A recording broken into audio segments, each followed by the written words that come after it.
Karon uban sa sermon nga giuluhan, Dios ang sanghong nga mo'y nagtukod sa Sion. Tunan nato ang pulong sa Dios. Sa pagkakaron, adunay dakong tensyon tali sa Israel ug Palestine. Tungod niini, ang UN ug ang tibuok kalibutan na balaka. Mahimo ba kini nga hinungdan sa pagsugod sa ikatulong gubat sa kalibutan? Ang Korea dili eksepsyon. Ana kita sa peligro nga mga sitwasyon. Dugang pa, sa adlaw nga gibombahan ng Israel, usa ka linog ang miigo sa Afghanistan. Apan, ang mga balita bahin sa linog, wala kaayo gihatagan o pagtagad.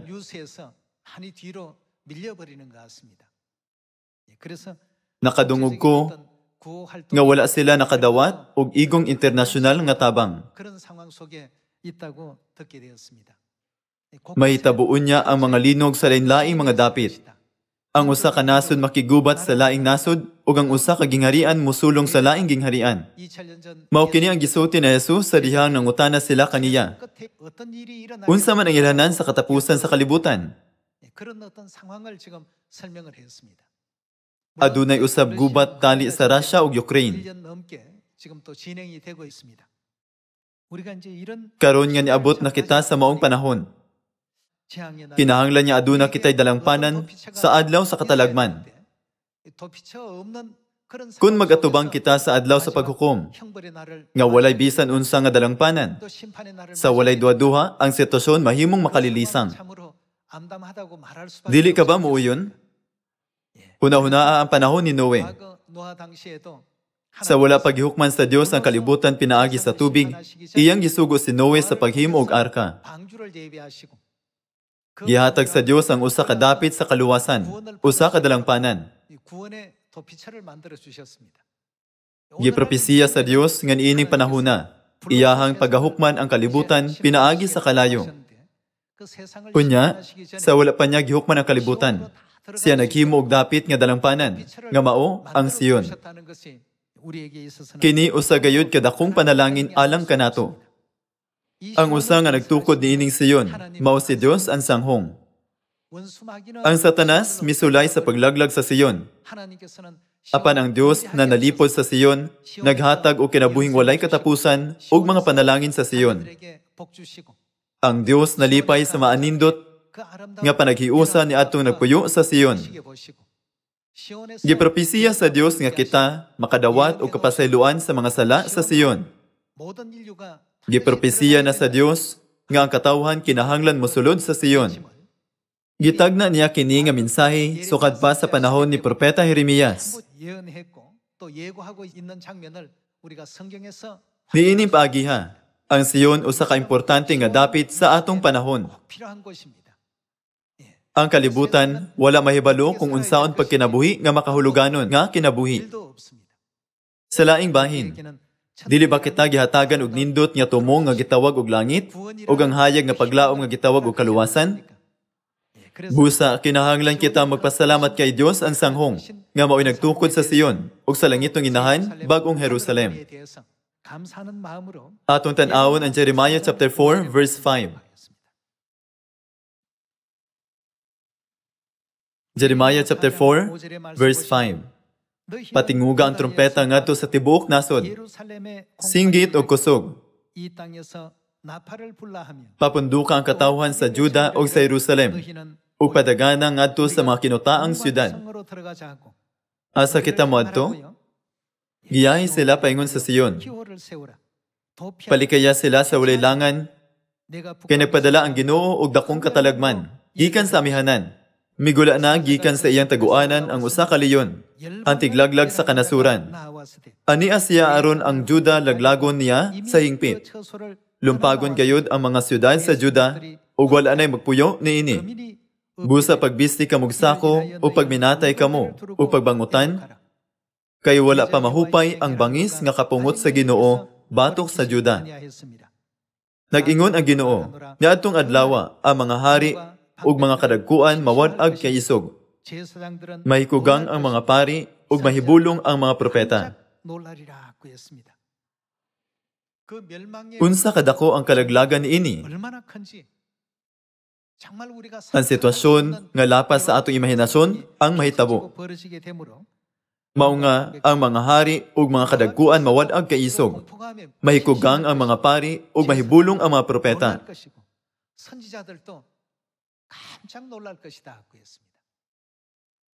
Sa mga panahon nga sama niini, asa giingon sa Dios nga padtuon kita, siya miingon, sulod sa Sion, sa walay paglangan. Kinahanglang ipahibalo nato sa mga tao sa atong palibot ang kini nga kamatuoran. Dili ba ang tanang gipropesiya ni Jesus na tuman?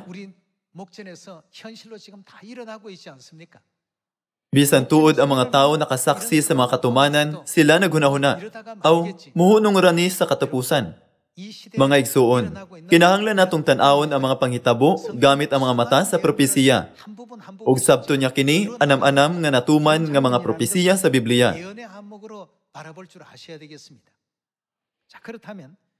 Unya, kinsa ang nagtukod sa Sion alang kanato? Una, tunan nato ang mahitungod sa Dios nga mao'y nagtukod sa Sion. Kahibalo ba mong tanan nga adunay spiritual nga Sion o pisikal nga Sion? Ang pisikal nga Sion gitukod ni David, ang ikaduhang hari sa Israel. Ang espiritual nga Sion gitukod ni Kristo, ang propetikanhong David. Atong tun-an ang mahitungod ni David o ni Jesucristo magsugod gikan sa propesiya sa daang kasabutan. Atong ablihan ang Ezekiel chapter 37. Atong tan-awon ang Ezekiel chapter 37 verse 24. Maghari kanila ang hari nga sama sa akong sulugoon nga si David ug usaray ilang magbalantay. Tumano nila ang akong mga sugo ug tamdo nila ang akong mga lagda. Magpuyo sila sa yuta nga gipuy-an sa ilang mga ginikanan. Yuta kini nga gihatag ko kang Jacob nga akong sulugoon. Og dito magpuyo sila ingon man ang ilang makaliwatan. Mao'y mangulo kanila hangtod sa kahangturan ang hari nga sama kang David, nga akong sulugoon hangtod sa kahangturan. Maghimo ako og usa ka kasabutan sa pakigdait uban kanila. Kini usa ka kasabutan nga walay pagkabalhin. Panalanginan ko sila og padaghanon ug ibutang ko ang akong templo sa tiliwala nila hangtod sa kahangturan. Magpuyo ako uban kanila, ug ako ilho nila nga ilang Dios, ug sila mahimong akong katawhan. Dinhi naisulat, si David ilang hari hangtod sa kahangturan. Ug sumala sa Luke chapter 1. Kini nga David nagpasabot kang Hesukristo. Dili ba? Atong kumpirmahon kini. Adto ta sa Luke chapter 1 verse 31.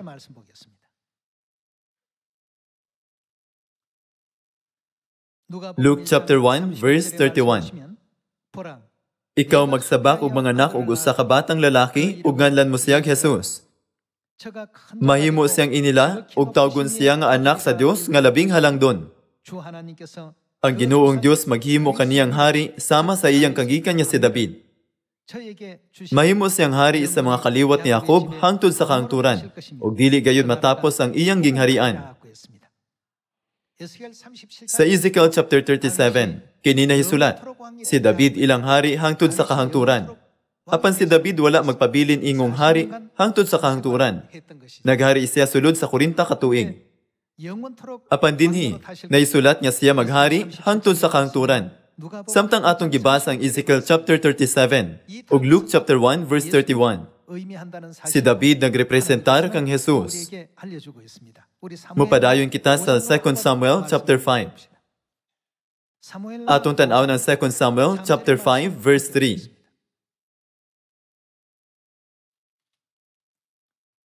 Busa ang mga pangulo sa Israel, miadto kang David dito sa Hebron, o nakigsabot siya kanila at tubangan sa Ginoo, o gidihugan nila si David ingon niya hari sa Israel. Si David nagpanuigon og 30 sa pagsugod niyag hari, o naghari siya sulod sa 40 ka tuig. Mupadayon kita sa verse 7. Verse 7. Apan nakuha ni David ang kuta sa Sion.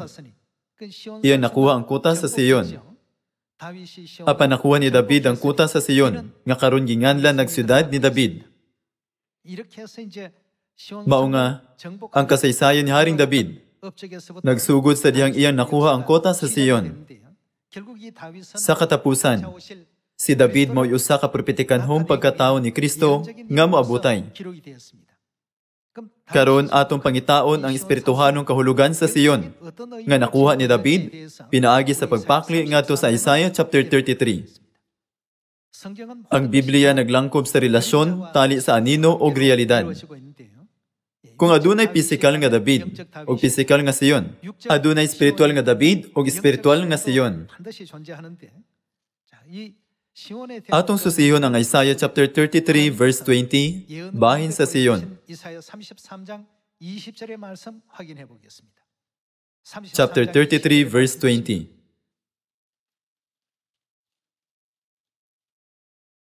Tutok sa asa man kita motutok? Sa Sion. Sa spiritual nga paagi, ang Sion napasabot sa dapit din ng mga kasaulugan sa Dios ginasaulog. Ipadayon natin pagbasa sa chapter 33 verse 20. Tutok sa Sion, ang syudad din atong gihimo ang mga gitakdang kasaulugan. Tanaw ang Jerusalem, o sa kamalinawong puluyanan, og tulda nga dili mabalhin. Ang ugsok ni ini dili maibot, og ang mga higot dili mabugto. Dito, asa kini nga lugar? Kini mao ang Sion. Sa Sion, dito harian kita ni Yahweh. Ang Biblia nag-ingon nga ang Dios nagpuyo uban sa iyang katawhan sa Sion. Sa pagsusi sa kinaiya sa Sion, ang dapit diin ang mga kasaulugan ginasaulog sa Sion. Atong tanawon ang verse 22. Si Yahweh maoy ato maghukom. Siya ang atong hari, ug panalikdan gayud kita niya. Luag ang ilang banting, ug dili makabukad pag-ayo ang ilang mga layag. Ang bahandi sa kaaway panakmiton. Tungod sa kadaghan ni ini, ang mga buta ug mga bakol hibahinan ni ini. Wala na unyay lumulupyo nga magmulo kay nasakit siya. Ug ang tanan nilang sala pasayloon. Kadtong nagpuyo sa Sion makadawat o kapasayloan sa sala. Kini ang propesiya sa Biblia bahin sa Sion. Ang Dios nagtudlo kanato nga sama ni David nakuha ang Sion. Si Kristo, ang espirituhanong David, mutukod sa Sion, diin ang makasaulugan sa Dios gisaulog. Unya, gitukod ba ni Jesucristo nga miabot 2,000 katuig na ang milabay? Ang Sion, diin gisaulog ang makasaulugan? Sa Matthew chapter 26 verse 17, gitukod na Jesus ang bagong kasabutan uban ang pagsaylo. Sa John chapter 7, iyang gisaulog ang kasaulugan sa mga balong-balong. Ug sa Acts chapter 2, unsa pang iyang gisaulog? Iyang gisaulog ang adlaw sa Pentecostes. Gikan sa panahon sa unang pag-anhin ni Jesus, ang mga balaan sa karaang simbahan, nagsaulog ni ini nga mga kasaulugan. Unsay buot ipasabot nga gisaulog ang mga kasaulugan? Kini nagpasabot nga ang Sion gitukod. Apan, unsa ang gibuhat ni Satanas ngadto sa Sion? Ang dapit nga kinahanglan gayud nga mulungtad sa kahangturan. Dili gayud niya kini pasagdan. Gipropesiya nga iyang laglagon ang Sion. Atong tan-awon ang Daniel chapter 7 verse 25.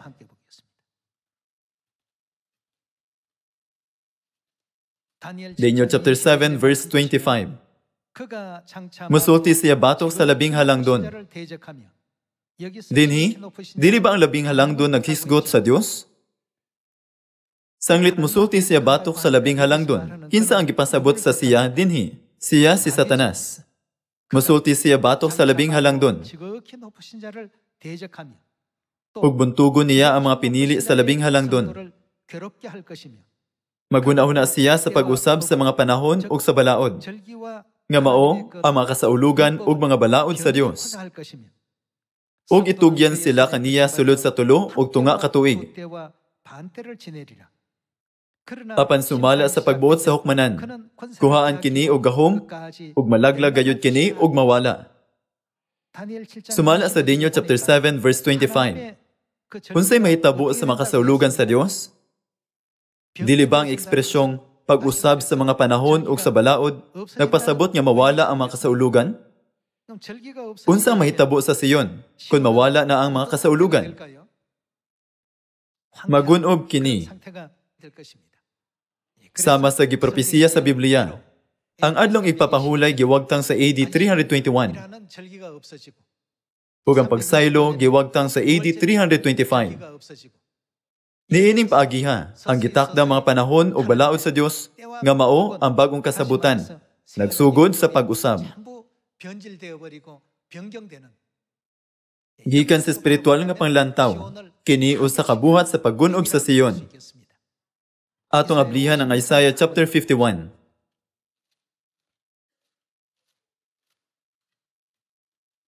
Isaiah chapter 51 verse 2. Kini na hisulat. Hunahunaa ang inyong amahan nga si Abraham ug si Sarah nga inyong inahan.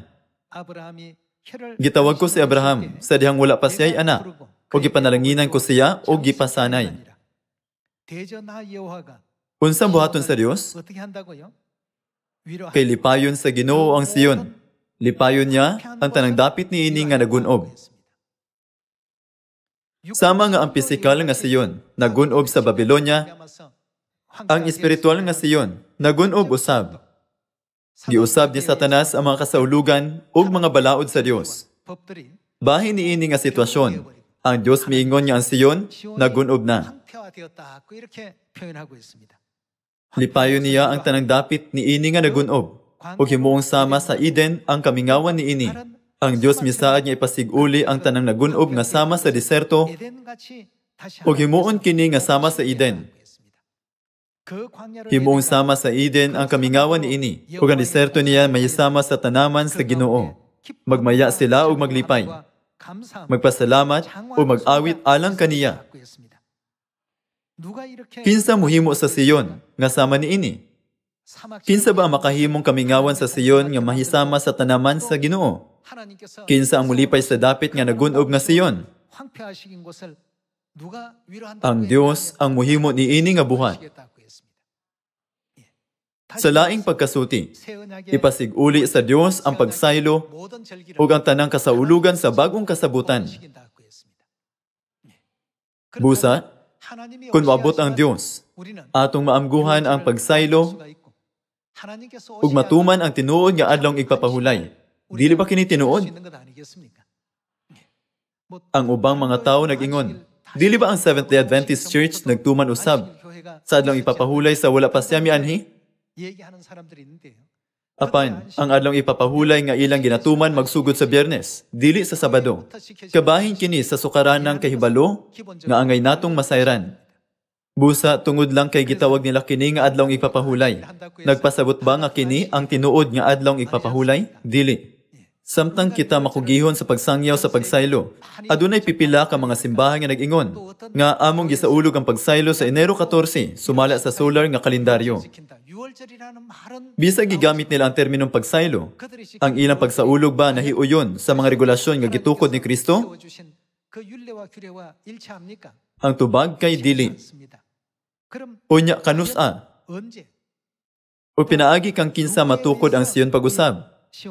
Atong tan-awon kung sa unsang paagi gipropesiya sa mga propeta, ang bahin niining butanga pinaagi sa pagpakli sa Micah chapter 4. Sa Micah chapter 4 verse 1, kini na hisulat. Sa umaabot nga mga adlaw, ang umaabot nga mga adlaw nagpasabot sa katapusang panahon sa Espiritu Santo. Sa umaabot nga mga adlaw, ang bukid diin mahimutang ang templo sa Ginoo. Mahimuon niyang labing habog sa tanan. Ug magbahaon niya ang mga tao pagpangadto didto.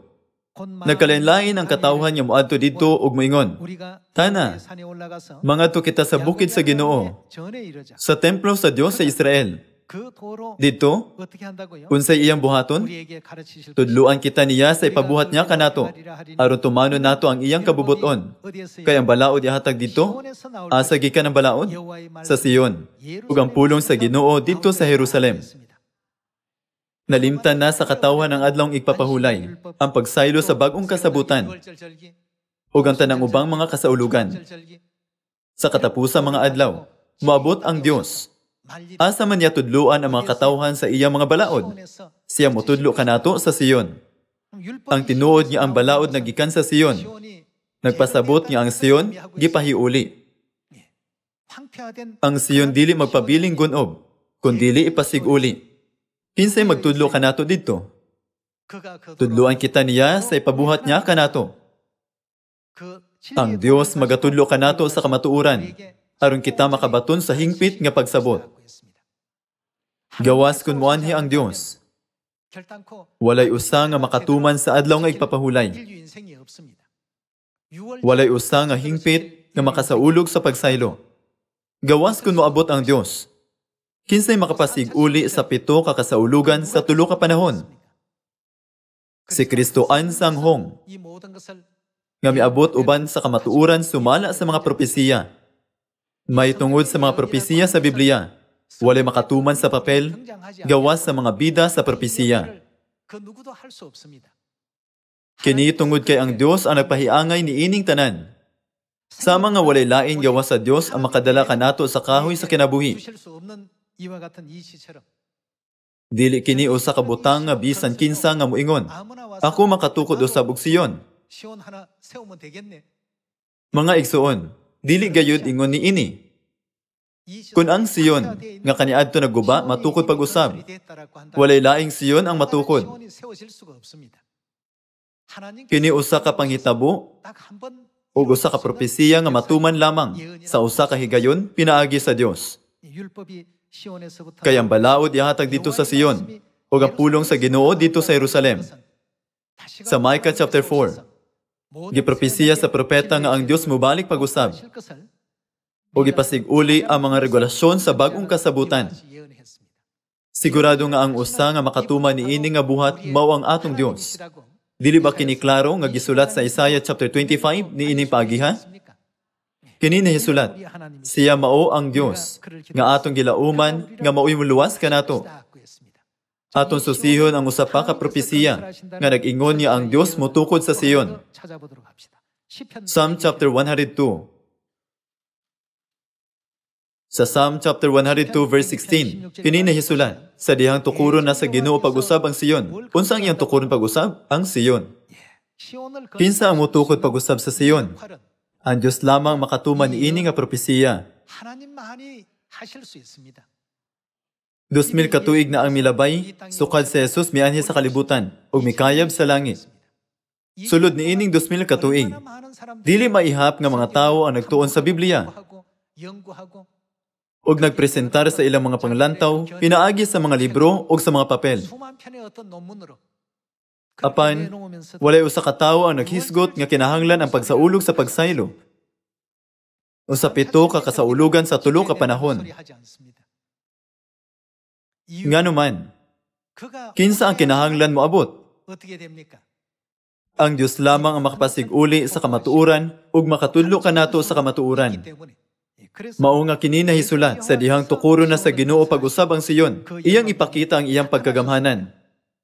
Unsang mahitabo kung tukuron pag-usab sa Dios ang Sion, iyang ipakita ang iyang pagkagamhanan ug motudlo sa iyang paagi ngadto sa iyang katawhan sa katapusang mga adlaw. Atong tan-awon ang verse 17. Patalinghugan niya ang iyang biniyaang katawhan o pamation ang ilang pag-ampo. Isulat alang sa umaabot nga kaliwatan ang gibuhat sa Ginoo, aron magdayeg kaniya kadtong wala pa mga tawo. Ipadayon nato ang verse 19. Gikan sa iyang balaang dapit sa kahitasan, midungaw ang Ginoo sa kalibutan, aron sa pagpamati sa mga agulo, sa mga binilanggo, o sa pagluwas sa mga patyunon. Sa ingon isangyaw sa mga tao ang ngalan ni Yahweh, dito sa Sion. Magdaig sila kaniya dito sa Jerusalem, sa dihang ang makanasuran o maging harian, magtigom o magsimbak ang Yahweh. Atong gitanaw ang propesiya sa Salmo, nga ang mga tao moduol sa Dios, nga maoy nagtukod sa Sion, o naghatag og himaya ngadto kaniya. Mupadayon kita sa Psalm chapter 87. Psalm chapter 87 verse 5. Bahin sa Sion, ikaingon unya nga ang tanang kanasuran nagikan niini, o kinsa ang labing halangdon? Ang Dios. Himuon siyang malig-on sa labing halangdon. Kini usa ka butang nga ang Dios lamang ang makabuhat. Wala niya gitugyan kini nga buluhaton ngadto sa mga anghel. o sa ubang langit ng mga binuhat. Ang Diyos nag-ingon nga siya mismo moani ug motukod sa Sion. Busa, dili ba siya naghatag kanato sa 7 ka mga kasaulugan sa 3 ka panahon, ang kamatuoran sa bagong kasabutan? Dili ba ang langit ng amahan o langit ng inahan mihatag sa mga anak sa Sion o bililong pulong sa kinabuhing walay katapusan? Tungod ni ini, kini ni hisulat, imuon siyang maligon sa labing halangdon. Verse 6, maghimo ang Ginoo og talaan sa tanang katawhan, ug ilakip silang tanan, ingon nga lungsuranon sa Jerusalem. Ang mga mag-aawit ug mananayaw nag-ingon, sa Sion anaa ang tinubdan sa tanan natong panalangin. Karong adlaw, kinahanglan natong ihatag ang himaya ug pagdaig sa langit ng Amahang Kristo ang sanghong, ug sa langit ng inahan, bagong Jerusalem. Tungod sa pagtugot kanato, sa pagsaulog sa tanang mga kasaulugan sa bagong kasabutan. Kung ang Diyos wala pamuanhin ining kalibutana, ang Sion ba matukod? Walay matukod niya Sion. Karon ang tanang matang sa katalagman nangahitabo sa nagkalain-laing bahin sa kalibutan ug kita nagkinabuhi sa walay kasiguruhan nga sitwasyon. Ang mga tao ni ining kalibutana walay kaugmaon o paglaom. Mao nga si Amahang Ansanghong ug ang langit ng inahan adunay kaluoy sa katawhan ug mitukod sa Sion, ang siyudad sa mga kasaulugan sa Dios. Mahimong mga pukan ang 1,000 diha sa imong kiliran. Napulo ka libo-libot kanimo apan dili ka gayud maunsa. Dali dayon sa Sion. Dili ba kini ang hinungdan nga gitukod sa Dios ang Sion? Adunay daghan pa nga mga kalag ang naglatagaw nga walay tumong. Wala kay balo kun asa ang Sion. Tingali nagpuyo sila sa maluho ug talagsaon nga mga kinabuhi sa gawas. Apan ang matag usa nagpas-an sa kaugalingon nga krus. Kinahanglan natong dasigon kadtong alaot nga mga kalag. Balik sa Sion, din ang Dios nagpuyo ug gisaad ang langit. Magpabunyag ug makadawat sa kapasayloan sa mga sala, aron kita makaadto sa langit nga magkauban. Ako kinasingkasing nga nagahangyo kaninyong tanan, nga gitawag una, sa pagiya sa tanang katawhan, aron ang mahinulsulon nga katawhan, makabalik ni ining sangtuaryo sa kamatuoran. Pinaagi ni ini, gusto na kong tapuson na sermon. Daghang salamat.